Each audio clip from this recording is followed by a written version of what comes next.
It's still Caesar. Oh, it's Caesar? Yeah, it's Caesar around corners. I'm just kidding. No. I was like, they don't see around corners. I'm sorry. There's classrooms that are a lot worse than here. They have like smaller desks. I have some that are like cutting inches. Like they're like so small. And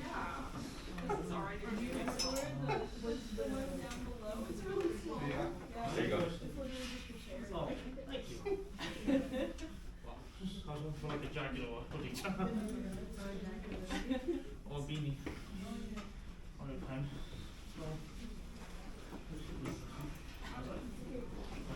Good morning, everyone. Just want to make mention that we do have a recording device over here in the corner. I hope everybody's okay with that. You don't have to be, either sit in the back or we can move it. Just want to make sure you guys know that. Seems like it's 9 o'clock, right? Yeah. Oh, I like to be prompt and on time. Thank everybody for being here today and for allowing me to present and speak to you guys a little bit about our program, Three Sisters Gardens in West Sacramento. I wanted to start off by acknowledging the First Nations people of this land.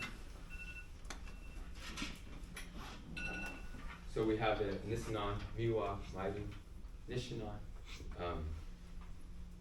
Wintu people out this way. You know, I think that as we go about educating our youth and even our elders and elders, you know, to acknowledge the First Nations people of this land and the original caretakers since time immemorial, right? That have allowed stuff like this to grow so well in the soil.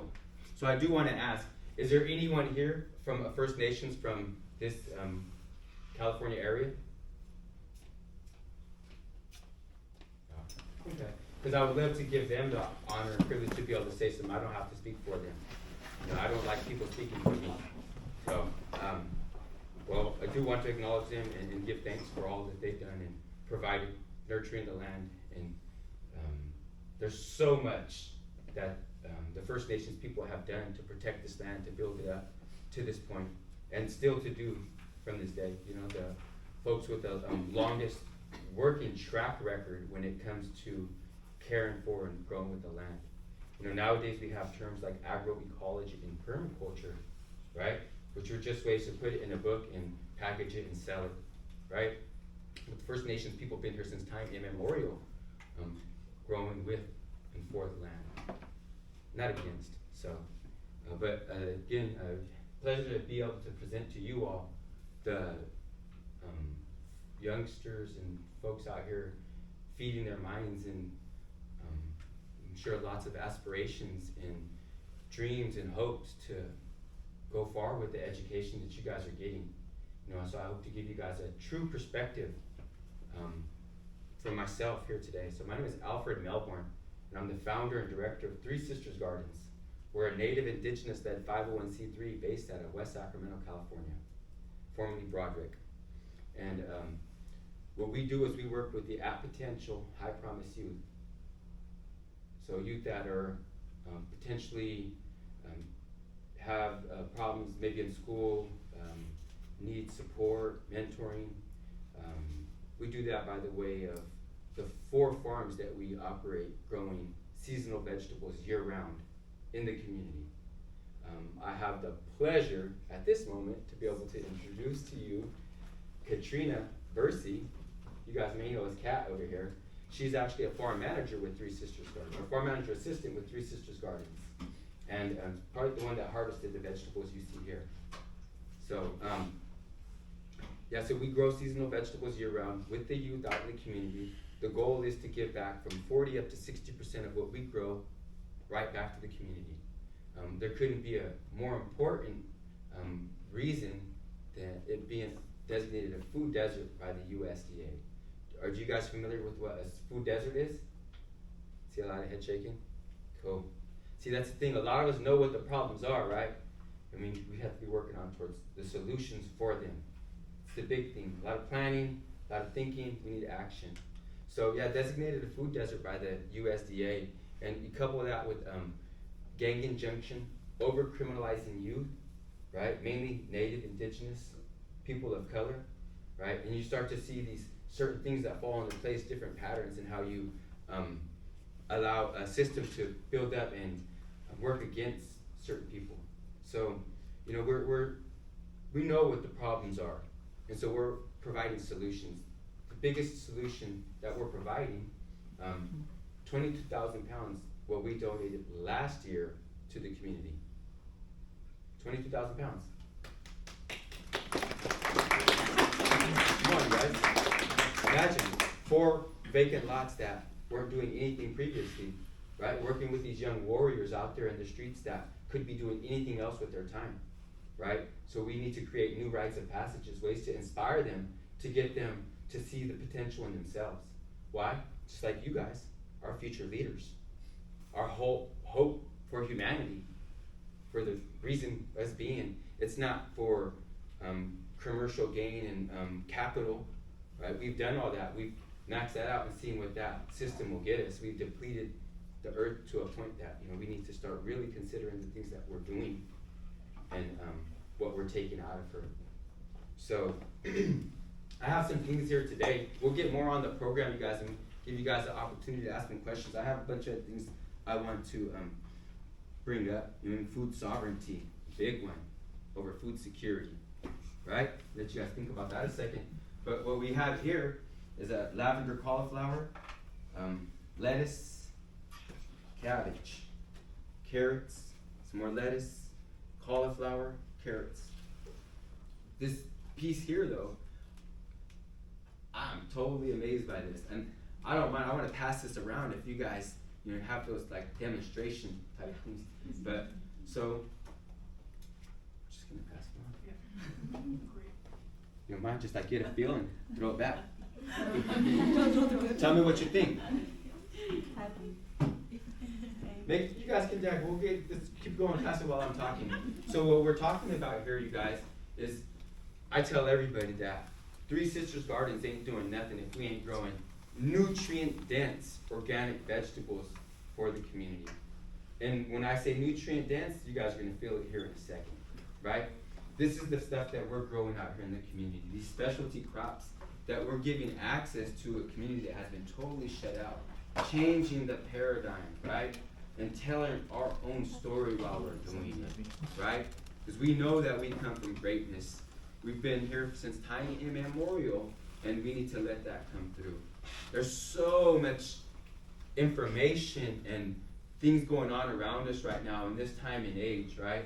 Those things that we really hold on to and can uplift, right, and inspire. But at the same time, there's a lot that can take us in the other direction. So our goal is to inspire and empower. Boom. Right? Like you think like a basketball or something like me. So, but to inspire folks, man, to get things moving, right? I think this was meant for you. Let's see. Ooh. Oh, there's a sticker too. You can take it. Yeah. So through the 4 farms, we have 4 farms out in the community, and it's just been a whole hustle mentality from the beginning. I'll have to tell you guys a little bit about myself. So, founder, director of Three Sisters Gardens, but up until 2016, I was a member, K69005. And I was that member for 18 years in a system of oppression, right, that was nothing more than modern day slavery, what they call the California Department of Corrections and Rehabilitation, but we say corruption and non-rehabilitation. A lot of acronyms that we have for the acronyms that they put on us, right? So recognizing the systemic failures and barriers and having seen things from the inside out, right?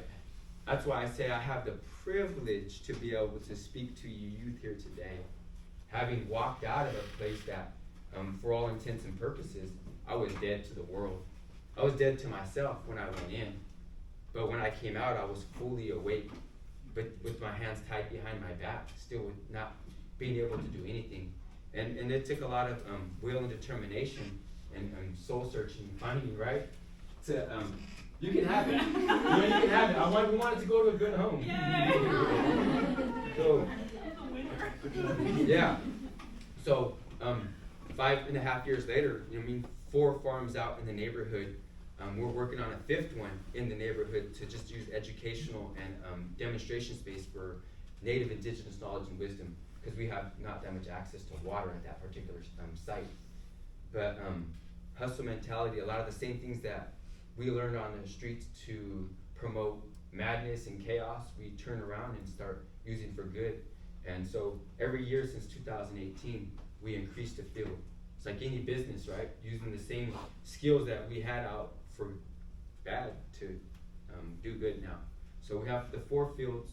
I said 22,000 pounds that we grew, and now we're going to be opening a tree nursery out here in Sacramento. So some of you guys may not be familiar, but the City of Trees used to actually grow their own trees, right? They have the old Sacramento City Tree Nursery. It's been closed for almost like 10, 11 years now. And so we have won the ability to open that place up, and we're going to have a 1-acre seasonal vegetable farm growing out there also. And so that just, again, working within this system, trying to make stuff happen, right? And it's very hard when you're coming from my experience and background, not having the education and the formal trainings and whatnot, right? To do all the grant writing and reporting and going and sitting in the room with a whole bunch of people that really just want to tokenize you and performative actions is the big thing that I'm dealing with lately. Tokenization, So, we're really in a position that, here's all you guys. You guys are the warriors. Why am I telling you? Because you guys will go out there into this world and deal with a lot of different people, and knowing that you guys can make a difference. And you guys are going to have lots of things come about as you guys not just get educated, but in the world. And that's why I hope that the things that I'm sharing with you guys today is stuff that you guys can make actions on, or even ask more questions before you do. But does anybody have any questions? Perfect. I know that you guys do volunteering 3 days a week, but how do we go? Like, do we go there? Do we have to sign up online? Cool. It's a good question. So you would actually email kat@threesistersgardens.com. And that's her over there. She's a volunteer coordinator amongst many other things. We have she's awesome and amazing. I pointed her out for a reason, and it's her twin sister, my partner, and another awesome and amazing person that has really taught me a lot and been a true asset to the farm. So any questions you guys can ask them. But yeah, kat@threesistersgardens.com. And like we talk about like needs, volunteers, graphic designers. The thing about Three Sisters Gardens is that we're at an infancy stage. We need pretty much everything, but we're not asking for everything without offering everything. We want to know not just how you can help us, but how we can help you guys when it comes down to it.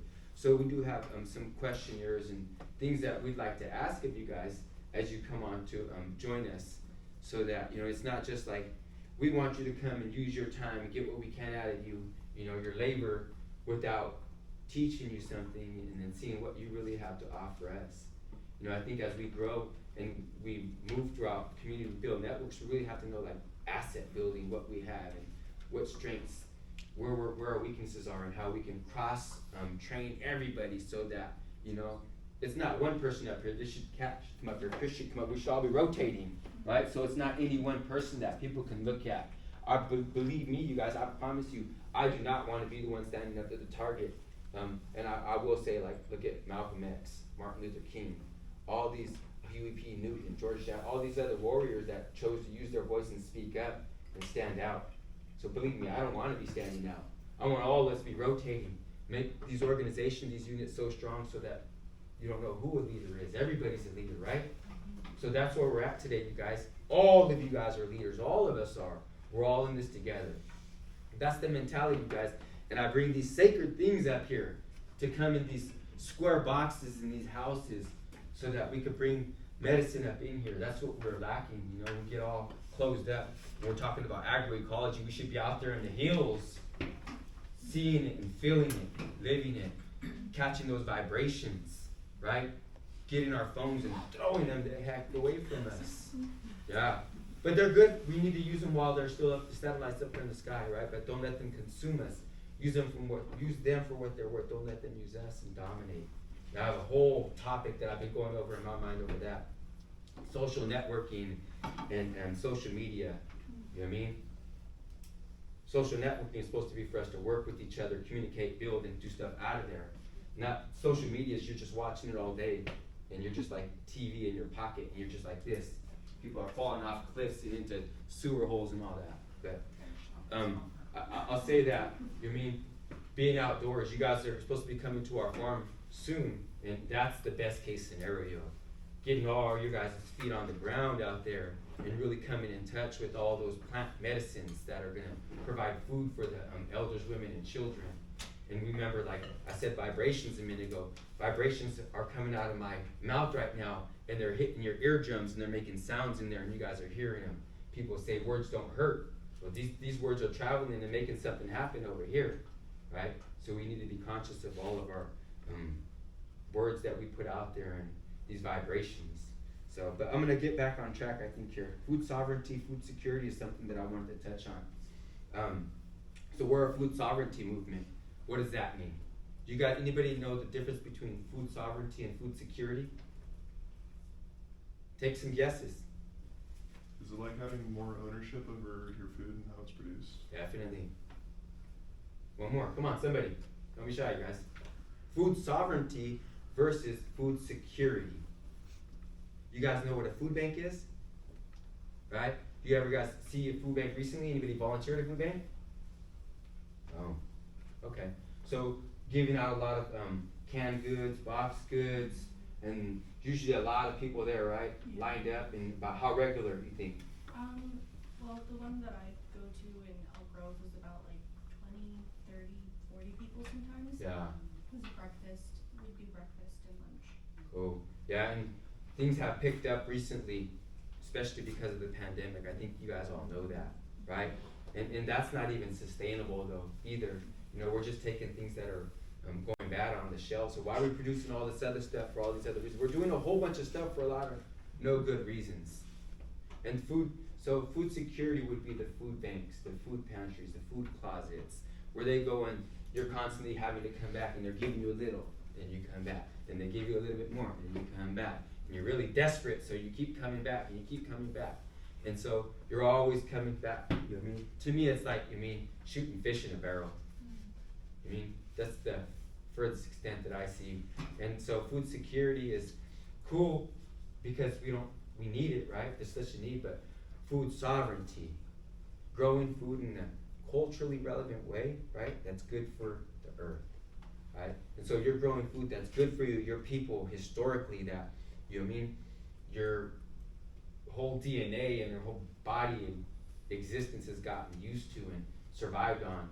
So we are a food sovereignty movement in that we're growing food in the community, rebuilding the soil organic matter, talking about the different practices that we need today when it comes to soil sequestration, composting, drip irrigation, cover cropping, crop rotation, right? All organic. You guys felt that? Cabbage, all organic. I tell folks there's nothing but water and love in there, right? So everything that we have here, you guys, is similar. You know, lettuce. You have lettuce issues. You mean a lot of different viruses, different diseases. You grow your own. You don't have to worry about that, right? And then we just have to have the systems in place to be able to support us in the communities, and they're not there. Why? Because like in my community in particular, I mentioned the food desert. In the 50s, 40s, 20s, when they were building all this out, it was about maximizing the space, getting the most out of it. They cut this up even crazy. If you look at it from above, it looks weird. You're like, that's stupid. Why would they even do that? It's like wherever they just put their stakes down, they claimed, right? And so we didn't consider open spaces for people. We didn't consider like where our food's gonna come from. They just thought it was gonna keep coming from Nestle, from these other companies, huge conglomerates that churn just stuff out. In factories, like you can imagine, right? So those things weren't considered. So now we have to fight for land. you know, so that we can be able to grow the food that we need in our communities. Because like we talk about sustainability, like for ourselves, our program, we're about the whole community. I mean, we gotta talk about sustainability. That's why like you guys are so important. Our voice. I hate to even say vote, you know what I mean? Because I don't really believe in this whole political system. I'll be the first to admit that I don't rise for the what you call it, the anthem or with the flag and whatnot. I don't. My people are still in distress on this country. I'm not getting into the political stuff right now that I've been going over, but you know, we need to stand for something, you guys, and that's all of us. There are no colors, you know. We look at our stuff; it's black, red, yellow, white. That's what makes our medicine go. When we close our prayers and our things, it says "Mitakuye Oyasin." That means all my relations.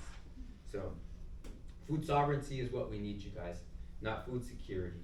We need to make sure and find ways to make land accessible, tools, resources, and to programs that are doing the work now, right? A lot of green jobs going to be coming out down the line. I've just participated in the panel recently. I mean, $50 million for one project to Valley Vision in like 8 counties just to create green jobs. And they're like, we know that the communities that need it the most, we're really trying to get it to you guys, right? But, you know, it's still far and few in between. But we need technical training centers. We need folks to be able to take these good green jobs and build the community, you guys. We need creative new ideas, imagination, vision from folks like you to create the future that we need.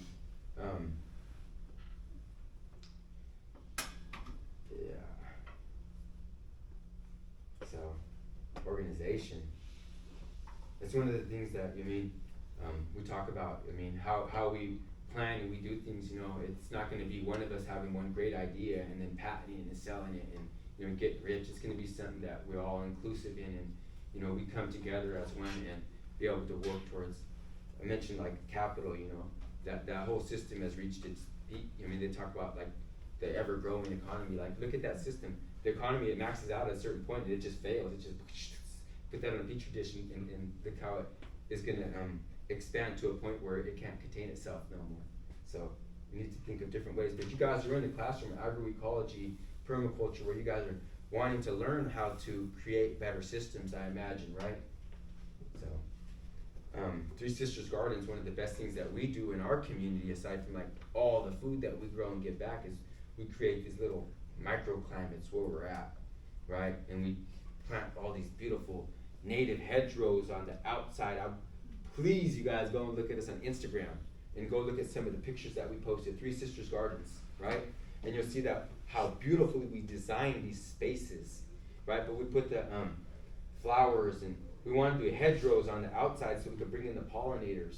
But it is so beautiful. We talk about being in the outdoors and connecting with the land, right? Look at this, what we're growing. Look at, can you imagine? It's like the beautiful space, so you just like walk out and you're like, the heck, purple freaking, what the heck, what is even this? Right? Purple carrots. The kids, the imagination that we're trying to inspire. But just think, it's like all these big leaves, they're all covered and they're huge. These are little leaves. These leaves are like this on these plants and they're all like this, but when you come in, you're like a hunt, you know? But, you know, it shouldn't be so like inspiring. We should all be used to this. This is what we want. We want to be connected to our food system. We want to be close to our food system. I listened to something recently, and he talks about like, it's very important what we put in our body. Like say for instance, and I'll just give a short example on this, like you go to a restaurant and you make a waiter mad, you know, and they're putting all that negative energy on, and you're gonna take that food and put it in your body, right? There's stuff that hangs on to that, like even animals, when animals are slaughtered and stuff, and they go through these really traumatic things and stuff, goes to their body, and then we put that in our body, you know? But that's like, the masses need to be fed in a certain way. If we have the ability or the financial resources or even our voice to change things, you know, we have to really be conscious about what we're putting in our body. Another little story on that, because it's so great. I've been doing this farming for 5 years now, and for a long time, you know, I always like, I try to take myself out of it, but it's hard to, right? Really selfish people sometimes, and always looking, it's hard to look past our own nose. But we had a brother come to the farm recently and talk about vibrations and sounds, right? And we had a whole hoop house full of all these little tiny plants, these little tiny seedlings that are getting ready to be transplanted, right?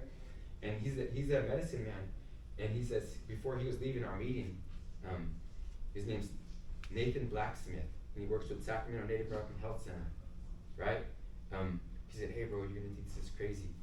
He goes, but man, I want to sing to the plants before I go. And I was like, whoa, I was blown away. I was like, heck yeah, I don't think you're crazy. It's the best thing ever, right? So we had a medicine man come in and sing in our Lakota language to these plants and put all those good vibrations in. And then I mentioned myself because I was like, dang, I really needed that. And I was thinking, man, did I really? Was this for me? I says, I think a lot of times we think of ourselves, and I thought, man, you know what? The plants really wanted that. They needed that for the people, and they just used me to get to him. And that's the way I looked at that. So that, because we talked about this, putting that medicine in there, and it did. And to me, that's like, man, I'm stepping all the way to the side. I said, I don't want to be in the front, you guys. I promise you I don't. I have a brand new baby girl that's going to fit these moccasins. I want to go share all my time with her. That's what I want to be doing. I want you guys to step up and to be warriors and see the potential and what you and yourselves, the greatness, you know, and go out and create the change that we need to see, you know. And all of us have a small part, bigger part, whatever it is, you know, but we're working towards that. So, but those vibrations, those sounds, what we put in our body is very important, you guys, very important. It's like if you have some people like to relate to cars or vehicles, right? You're like, you have a really good car, like you have what's a good car, brother? On the Fit, I guess. Who? On the Fit. A Honda Fit, right? You want to put the best gas in that, right? To make it go and give it all the best tune-ups and make sure that you're on time when they say come for your servicing.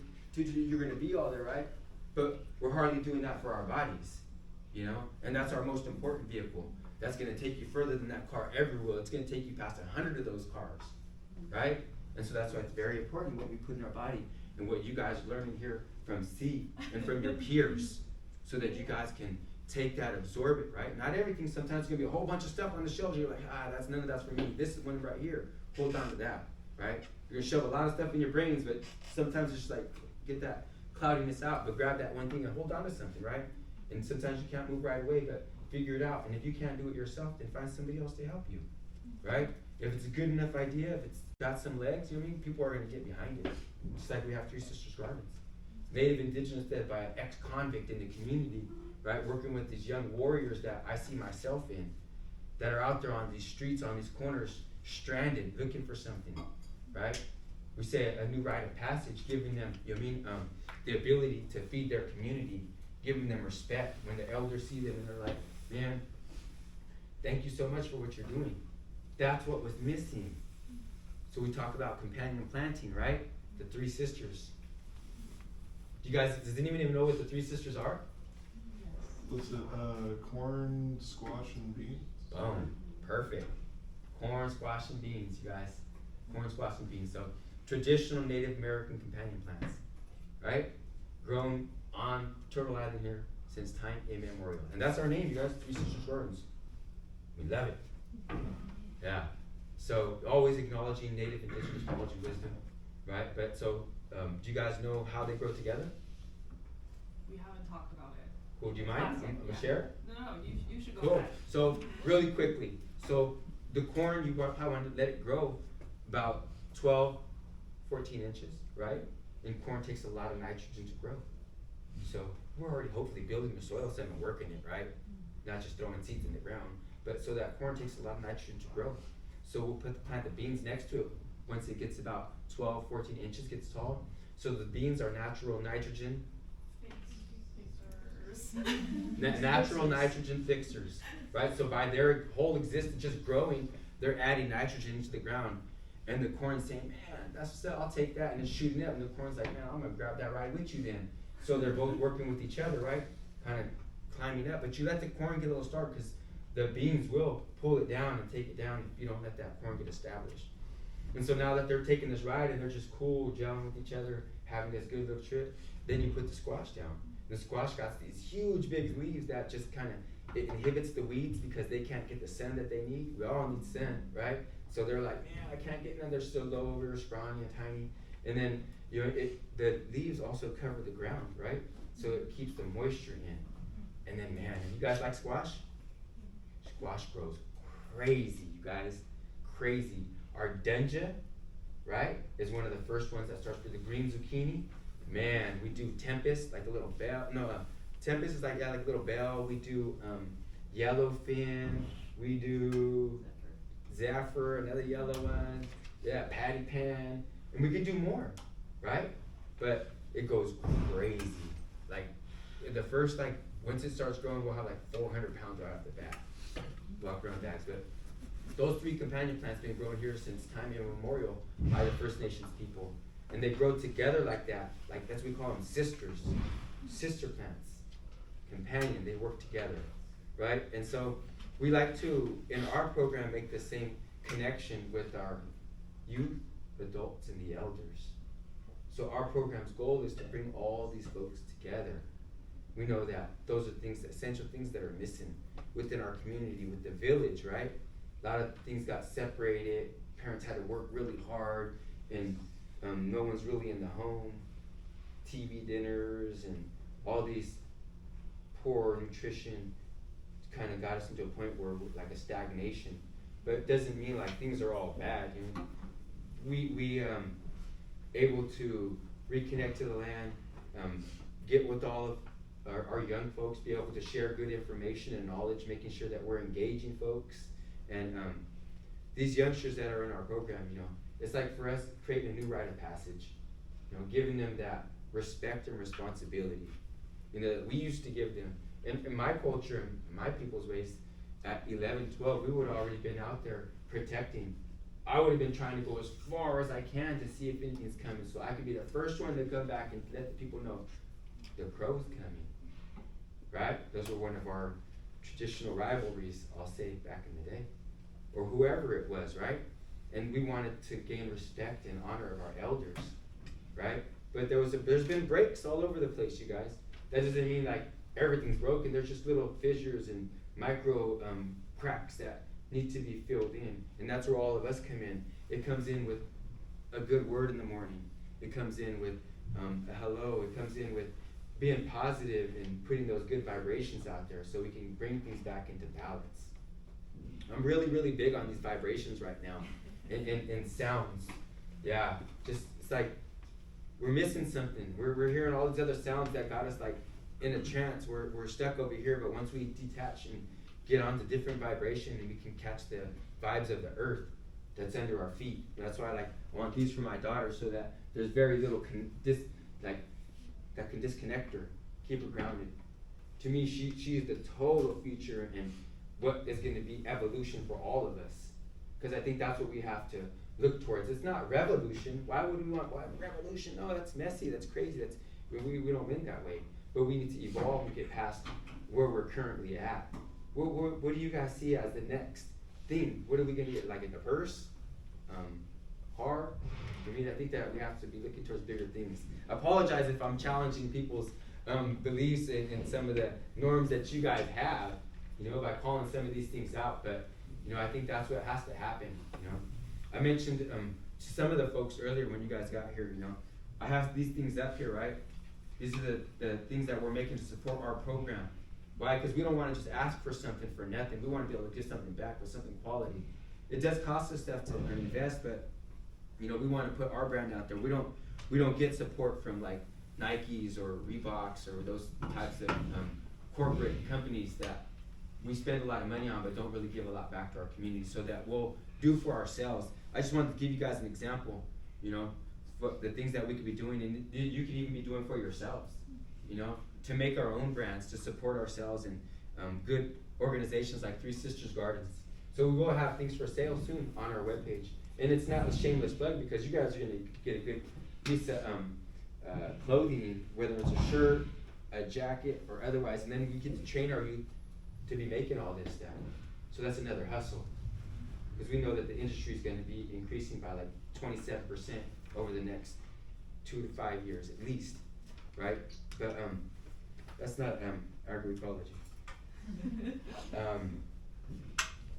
Yeah, so yeah, definitely wanted to thank Kat. That's on my list for inviting me to come here, for thinking of me, and you too, see, for considering me to come here. I mentioned you guys with my history and different things, you know.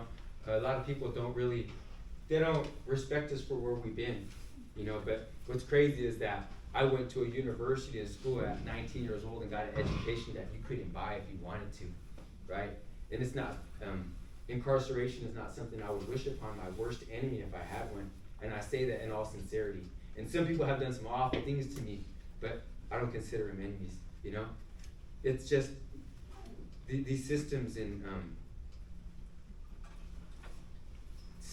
place that are currently there are not there forever. You know, we think of these things, they are thought and put there, you know, we could think of better ways of doing things, you guys, in ways that we could use our resources. And I'm like really inspired by the whole function of the class of like agroecology, and I can only imagine, like, I'm gonna ask someone random. I'm gonna look in the back right here. What is your reason for being in this class? I really like soil and soil science, so that's why I want to take this class. Beautiful. Next person over. If you don't mind, yes, please. I want to be involved. I grew up, I'm Filipino, but I grew up with the Polynesian culture. So just being connected with the land and just everything that Earth provides for us, I just want to learn more. I can also grow my own garden too. That's one of the big things I want to do when I have my own place. Nice. I'm gonna go all the way to the back. So I work with sustainability. I make some composting and stuff. And over COVID, I started a little back garden, a little vegetable patch in my back garden. So I don't know, it's kind of interesting. And then I did a soil sampling thing last semester, and that really opened my eyes a lot. So it's pretty cool. Yeah. What was the name of the machine you talked about earlier? I'm also making a biodigester. So we're taking food Biodigester. waste, and then we're gonna digest it and create like biogas. Boom. Awesome. I'm gonna ask one more person right in if you don't mind. Well, why are you in the class? Agroecology itself. I took plant biology and urban agriculture, and I thought this would be a good addition to add to that foundation of knowledge. Cool. That's what's up. One more person right behind. I feel like I'm not really, so I'm from like a small town where they do a lot of agriculture, and I'm not really in touch with it, but I grew up with it, so I just kind of thought it was an interesting thing I should know. Cool. Have you learned anything here today from this presentation so far? Yeah. Cool. Cool. One thing that I heard twice here in that asking was soil. Man, soil is so important, you guys.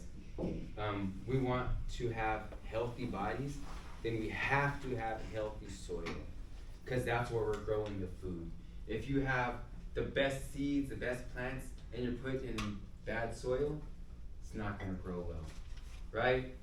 So soil is so vital. We say that in our program, it's on the back, growing a revolution, rebuilding urban soil. Man, why is that revolutionary? It's because we're polluting, we're taking up every inch. We're not thinking how we can really become sustainable in our own like city spaces. I talked a little bit about that earlier when we were taking up all the land and there's no farming space. It's like, how do we think, you know, this plan's gonna be sustainable from all these things coming in? The packages, the carbon footprint, you know, the depletion of the resources to do all that. But building the soil right where we're at is very vital, right? We can have food where we're at. During this last rain, like when it was super coming down, you guys recall that? Man, fortunately we built up our soil. So we build up our beds, we take everything out the furrows, 30-inch bed, right? About an 18-inch furrow in between, right? And we'll take everything out the 18-inch, dig it up, and we'll throw it on the top of here. When we start our fields, right? And then we'll put a lot of mulch in here, whether it's wood chips, straw, weeds turned over, old plant matter that we break up, like say tomatoes, it's a 100-foot bed. Imagine how much that fine and green vegetation, right? Mulch it all up, throw it right back into the furrow. You don't waste nothing like that, all goes back in. But building up those beds, right? When it was raining, I was going out, looking up, still above, right? Because we don't want our stuff to flood. That's why it's real important we build up our soil where we're at. We have food close. Walmart, all these other stores, they're cool, right? But we seen during the pandemic how, I mean, right away the shelves were just like toilet paper of all things, huh? Senselessness of things, man. I didn't even understand that one still. That's like somebody hit the lottery, right? They had a whole bunch stacked up in their closet. But yeah, the food system that we currently have is not sustainable. The food security that most cities, states, counties, they provide, you know, it's not going to be sustainable. It's not going to be good for us. So I hope that you folks here that are definitely interested, you want to have farms, whether it's a potted plant that you guys start with in your house, that's going to be something like just to liven the place up. You know what I mean? We have plenty of plants in our house, and it helps with like air and just really makes you feel alive in there. So, but start with something, you guys. I'm gonna ask if anyone has any questions, 'cause I feel like I've been talking a lot now. So we can start over here in the back, or if anybody wants to raise their hand, please. Zero. How do we start? No? Oh, go ahead. What kind of vegetables are you guys planting now? I'm gonna pass that to Kat for a second, because she's doing a lot of it. Right now, what we have in the ground is a bunch of root vegetables. We have carrots, beets, onions, garlic, and then we have a lot of leafy greens like kale, a lot of lettuce. We have some cabbage too, brassicas. We have a lot of brassicas, broccoli, cauliflower, and then spinach. Yes, and then the season is warming up, so we're starting to plant our spring vegetables. So in our group house, we have a bunch of like tomatoes going. We have eggplants, flowers. So yeah, that's pretty much what's growing now. Like we're getting started with like our spring stuff in the hoop house. So like they're seedlings now and cherries, and then root vegetables, brassicas, and leafy greens are in the ground right now. Yeah. Oh, I wanted to add the native pollinators too on the outside beds.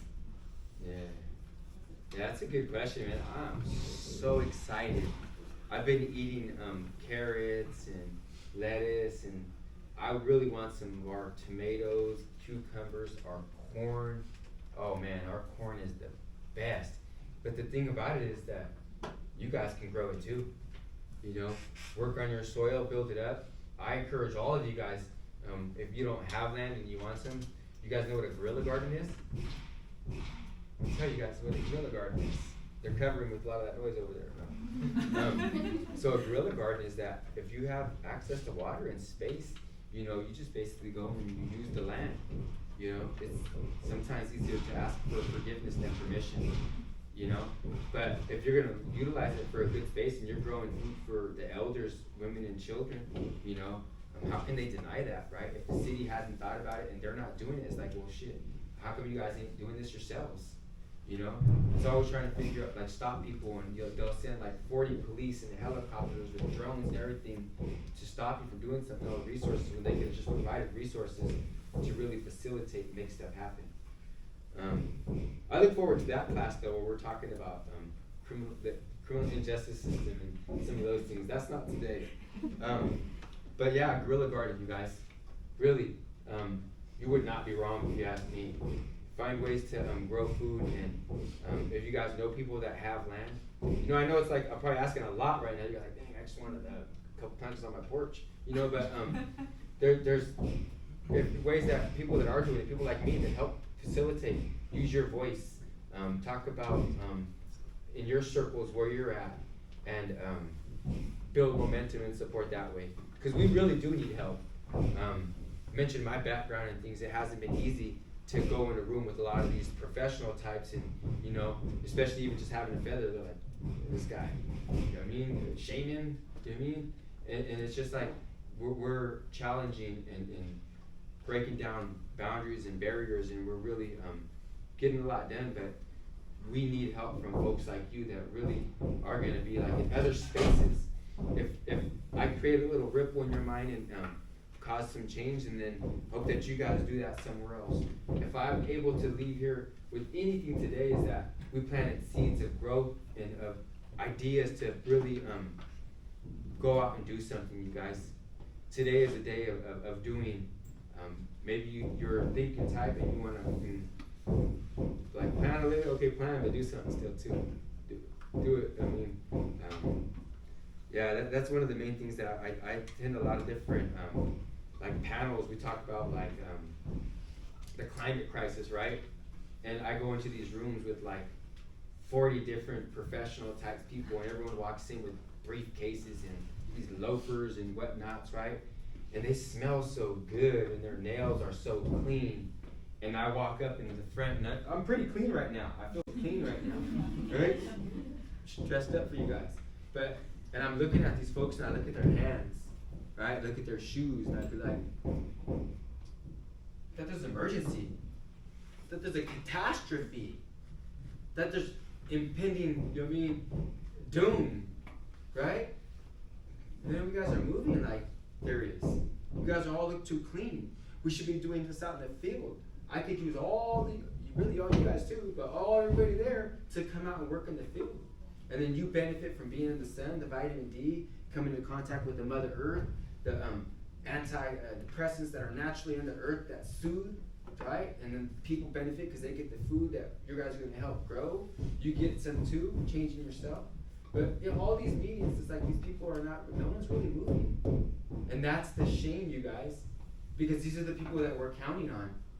That's what I'm trying to like get you guys. And I'm throwing medicine out here now too. I really am, you guys. I am not kidding. I'm very intentional throwing these vibrations out there. I'm hoping that they catch your ears and they move something in there. Because we need these spaces to be disrupted of the calm and the peace and the tranquility. Sunrise movement, if you guys haven't heard of them. Sunrise movement. Youth-led movement. Sunrise movement. They're creating change and pushing things, but it's hard to create change in the system. You know, it's like trying to dismantle the house of the master with the same tools, you know. We have to really, really get outside of this plane and way of thinking to reimagine something different. So I put all you young folks at task. Our generation has, grown up differently and had a lot of different obstacles. But I think that now I know that now you guys have the information, you have the knowledge that they can't pull the wool over your eyes anymore. They can't fool you if you want to know what's out there. You know, the thing is like, the F are you gonna do about it? That's what I'm saying here. Like, what are we gonna do about it? You know, all the education you guys get here today, the connections, networking, right? What are we gonna do about it? What is our goal? What do we aim to achieve? You know, some people want to have pyramids full of money up to a ceiling. That's definitely not me. That's been done before, right? To that effect, I'll say my goal is to really work with my daughter. And everything that I'm telling you guys right here, she's hearing at me in different meetings as I bounce things off my partner, and we're sitting in the house and just, plotting and planning. Could you guys imagine what goes on in our household? As we're growing this revolution with this little child, that's what's really inspirational for me. And to be able to talk to you guys, and you guys are still listening. So, but I want to engage you guys. I want this to be a participatory thing. The vegetables, we have plenty of different workshops, skill shares. You guys are gonna see these. There's one outside, one fell somewhere. This is for an event that we got coming in DigiFest, right? So you guys got some of the stickers. Look us up, right? Find us on social media. Ask any questions. It's me, I'll answer. Kat might answer. We have Simran might answer. She's very rare, but it's gonna probably be one of us. And connect. You guys are like, hey man, I really thought about something, but I don't know what I could do. Well, shoot, come out and plant a carrot seed, plant a lettuce, do something, right? There's something that we can all give. What happens is that, many hands make light work. That's one of the things we're always saying. Many hands make light work. We'll look at a job that we do, us three right here, when the pandemic first hit, right? And they did all the shelter in place and essential workers. You guys remember that? Right? It wasn't too long ago, right? We were still out there in the field. Us three, and we're like, damn, had to send the youth home, right? But we pushed through, and we built a good team, and we know that we build solid networks, connections with folks like you who know other people. Maybe you don't want to come out, maybe you're know someone else in our neighborhood that's like, hey, do you know about this place over there? You know what I mean? Or maybe you know one next to you, that you guys can help participate or even build, right? it's about doing, you guys. Really, really excited to be able to do the work that I'm doing. You know, I'm truly blessed. Truly. I mean, I tell folks, man, I feel like I'm levitating sometimes. I mean, high vibrations. You know, yeah. You know, everything. We're such amazing, right, beings and capable of so much. Once you tap in, you guys, and see your full potential. Young folks, man, like my little daughter, she doesn't know any limits that we don't tell her. We're gonna tell her she can fly, right? Not really though, yes. But to that effect, you guys know we have to really keep that imagination alive. And you guys are not too far. I mean, you guys are still very young, as far as I can tell. Likely the oldest one in here. Yeah. I like everything that's going on. You know, I jest a lot. You know, I think that humor is always going to be one of the best medicines. But I do want to say a question. You have any questions? I want to engage you guys because it seems like. Okay, I actually do have a question. I've been researching like organic agriculture versus conventional agriculture, and how does like sister farms play a role in like, because I know like a lot of organic agriculture is very big and conventional, and what are your thoughts on that? Well, as far as like organic certification, we're not going for organic certification. That's more for like commercializing and wanting to market, and then once you get that thing on there, you get the stamp of approval of this government that says you can participate in their system more now. You know, we're hoping just to build a network with our people just like you, and you come out to the farm and like you'll see this and be like, shoot, they're using good agricultural practices, you know? This is great. But yeah, it's like everything, man. The folks will try to commercialize it and make these little niches out of it and get everything that it's worth. You know, our thing is not niche or commercial. We're doing this for the people in the community. So, do you have a question? I don't. Yeah. Okay. Cool. Go ahead. Do you guys sell your stuff at farmers markets or anything? Excellent question. So, how much time do we have? 10? 25 minutes. 25 minutes? Cool. Okay. I'm gonna say this really slow. No. So we donate 40 to 60% of what we grow right back to the community. That's our goal, right? Figuring out how to be sustainable, hustling stuff like this to bring money back into it. We do.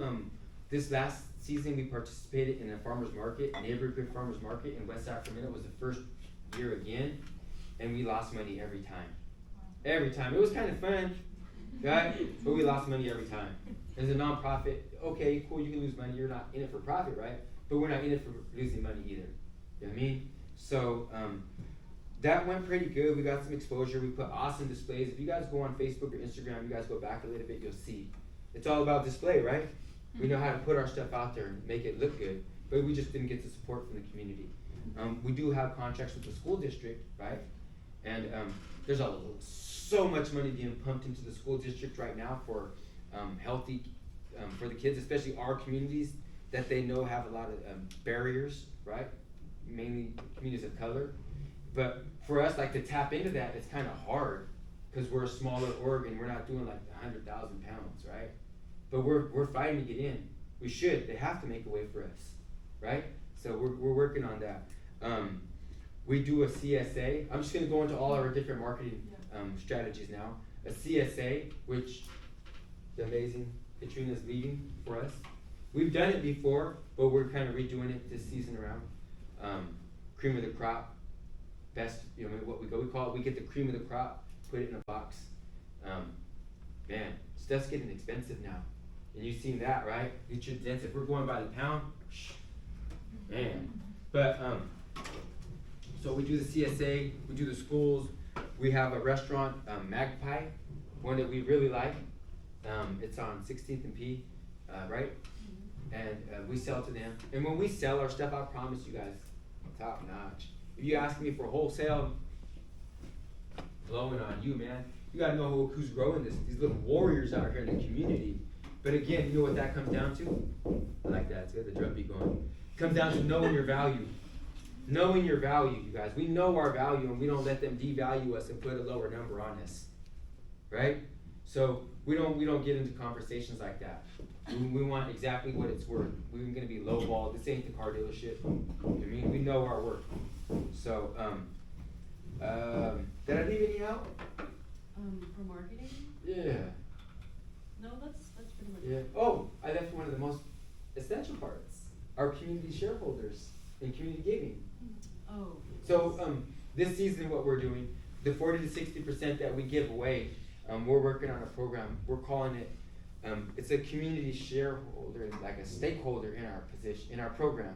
You know, it's not like we don't want to tell you how you term things, right?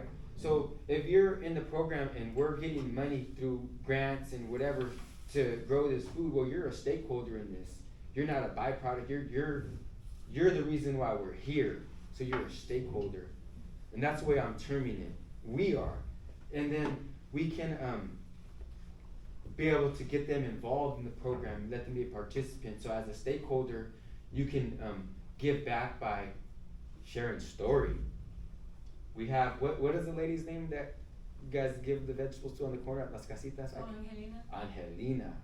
She's formerly with Cesar Chavez and Dolores Huerta of the UFW. But we never would have known had we not stopped and connected with her, giving her vegetables, and we get the benefit of hearing her story, right? You guys do. I did previously. I haven't gone on the distribution recently. But getting that connection and story, working with the community like that, stakeholders, we want to make sure that they're taken care of. We don't do seconds and thirds and fourths or none of that. All of our stuff's firsts. You know what I mean? And that's what they get, right? Community stakeholders, shareholders. We want to make sure that they get VIPs at all of these events.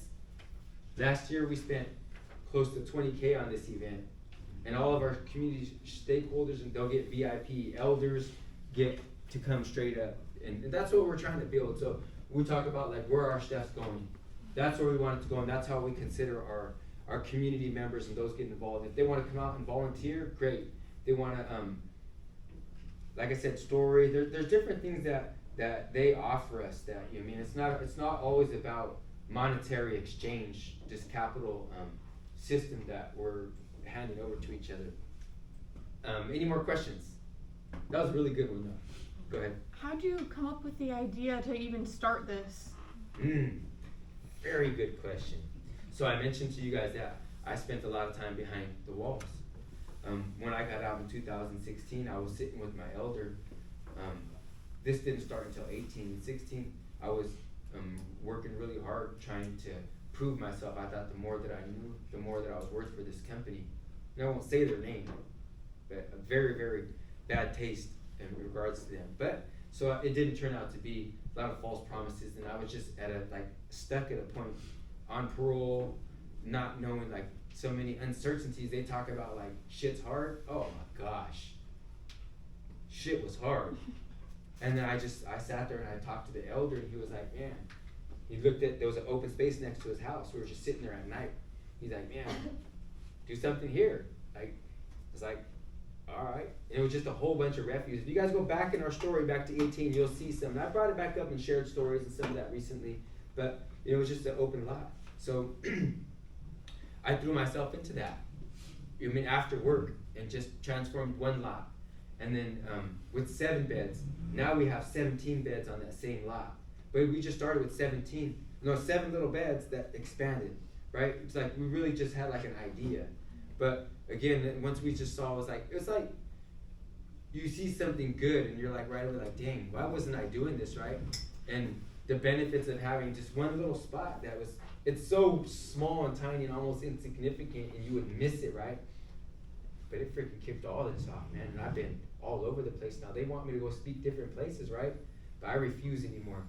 I refuse because my time is better spent working with the youth on the program, rather than what they try to do is they try to steal us away and go put us in an office somewhere in a chair in these rooms where it can cap us. And you know what I mean? I want to be out with the birds and the bees and connected to the land and being alive, right? So, yeah, so it really, that was a good question. Thank you.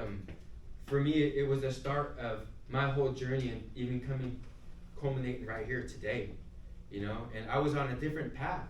You know, I could have fallen back on my old ways because we got hard hustle mentalities off of Broderick, California. And we had Ganga Junction over there because I mean, some people thought they were tough. But there's different ways you can deal with it. You know how it's becoming hit with the heavy stick, right? Different ways you can deal with it. Any other questions, please? Perfect. What were some of the challenges that you faced as you were growing with being part of it? Yeah, I mean, right off the bat, resources. I mentioned, like, for me personally, when you start a nonprofit, right, a lot of, like, organizations, companies, they won't do nothing unless you have, like, 3 years established in good standing. We're like, damn, homie for the hood out here, native, looking all wild, not, you know what I mean, on parole, like, how are we gonna get in all this good standing? We gotta make it 3 years before we can get some real support. And it was just, again, the hustle mentality. I was working hard, and so for the very beginnings, it was self-funded. I was just, but my thought process was like this, like, back in the day, it would be like, you buy one thing, flip it, get two, get 4, you know what I mean? I just thought, keep throwing back into this. I could see the investment, I could see what it's doing, you know, the benefit. And it's just like some things, you know, aren't gonna happen instantly overnight. So it was just, I committed myself to that, and a lot of challenges for like land. We still don't own none of the land that we're on, even though we're First Nations from this whole country, own 0 of it. Memorandum of Understanding, a guerrilla garden, and then we have a licensing, not even a lease, with 2 of our spaces. You know what I mean? So land access challenge, financial challenges. Shit, I'm used to being my own accountant on the streets. I'll go and I might bury my money behind my mom's house or something, you know what I mean, or do some creative things, right? And so nowadays we got to talk about hiring accountants and all the things, filing taxes, 990s and 1099s. You got to learn all these different things, and I didn't know none of this shit, man. I was just like, man, you know what I mean? You want it, you take it, right? And nowadays we got to play within these parameters. We have to. So, changing a frame of mind, hustle mentality. Still to this day, just because of the way I am, there's some folks that don't want to support us, because I'm not going to let them use us to tokenize us with their performative actions. And who did I got them terms from? Actually, the first partner's personal aid, you know? Jennifer Seibel knew some personal aid at my conversations with her. I said, you will not play us. Tokenize us, you know what I mean, with your performative actions. You know what I mean? These are people that, like, it doesn't matter where you sit or who you're from. I mean, the truth is truth, real is real, right? What we're doing is real. We're out here in the community working with a whole bunch of youngsters that people would have thrown away, right, and written off a long time ago, right? These are young warriors, so we're using these folks. They're benefiting their community, but it's hard for us. You mentioned challenges, right? To go and be like, we're doing 99.9% of the stuff that other people are getting paid for. We're just not getting paid for it because, like, either A, we don't know how to ask nicely, B, they don't like us, C, you know what I mean? We're getting good and they don't like it. There's a lot of different things. I can keep going on different ideas, why, but it just seems like going along, you know what I mean, to get along is not gonna be what's working. If you guys know that something is not right, call it out. If you guys see something, right, say something. What's happening nowadays is we have this whole bystander effect. It's like this. We need to open our eyes and pay attention to what's going on around us and look out for one another, right? Not think that somebody else is gonna do something. And that doesn't mean put yourself in any kind of harm's way. That could be at least just like, hey, saying something. Sometimes people will just stand there stuck. You know, I'm trying to get people to say something about what's going on in the climate. I'm trying to get something happening because I'm being pretty selfish when it comes to like my daughter and what we're gonna leave behind for her. Generations of myself and the ones before have been stealing resources from future generations, and it's not okay. You know, we talk about the climate catastrophe and, you know, different statuses and places where people are. So, I mean, we're all going down, but we're just on different ships, canoes, and some people are on life rafts, and some people are barely floating around with their one nostril above the water. You know, and I don't care. For me personally, you know, I'm gonna give every last bit of what I have. None of this is mine. It all belongs to you, the people. You know, I'm just hanging on to some things. These feathers right now, very sacred mission for these things. But you know, I mean, the possession of things, the hoarding of things, you guys. Yeah, those are the things that we need to look at when we talk about decreasing challenges, creating opportunities, and building sustainable systems, right? Starts with the people. I do want to say, like, for me, I tell my team and everybody constantly, I says, you got 3 things, right? You got the best plan possible, right? Best plan possible. You got all the money to facilitate, make this happen. What's the third and most important thing? The people. The people. You know? The people, either depending upon what they're in it for, how far they're invested, what they got at stake, you know? People that are working at a job that they're not fully committed to or like, you know, you're going to get 20, 30, 40% out of them, you know? But if you got good, strong people in place to help, I mean, get the job done, that are fully invested and believe, then, you know what I mean? Then you can go as far as you guys can go. But that means, like, I mean, what are you guys invested in? I mean, what really is at the end of the tunnel? What do you guys see? I mean, what motivates you? You know what I mean? Ask your guys' selves that, you know, and know the difference that you guys can make, the potential in each and every one of you, you know? Another thing that's really hit me lately is, like, do some math, you guys. Ask yourselves, how many of your ancestors and relatives came before you for you to get to this point? Think of that. How important you are, the tip of that pyramid that it took for you guys to be here today, to be sitting here right now. And on top of that, right, how in each and every one of you, this DNA, this string that you have that creates and makes each and every one of us who we are, right, has to have some kind of program and memory, right? So each and every one of our ancestors and our relatives that made us to get here today are inside of us. You know, we are them and they are us. I want you guys to see your greatness, to know your greatness, to know how special and important you guys are in this day and time, right? And with that, right, do something. Do something with it. Be the change. Inspire folks, even if it's just your mom. A word, remember, using your voice. But I truly appreciate you guys hearing me out. I think I spoke plenty enough. If you guys have any questions, please, now, or you guys can reach out to our program, Volunteer Opportunities. Check us out on social media, you guys. Get a part of this movement, growing this revolution with us, rebuilding this soil. Thank you guys so much.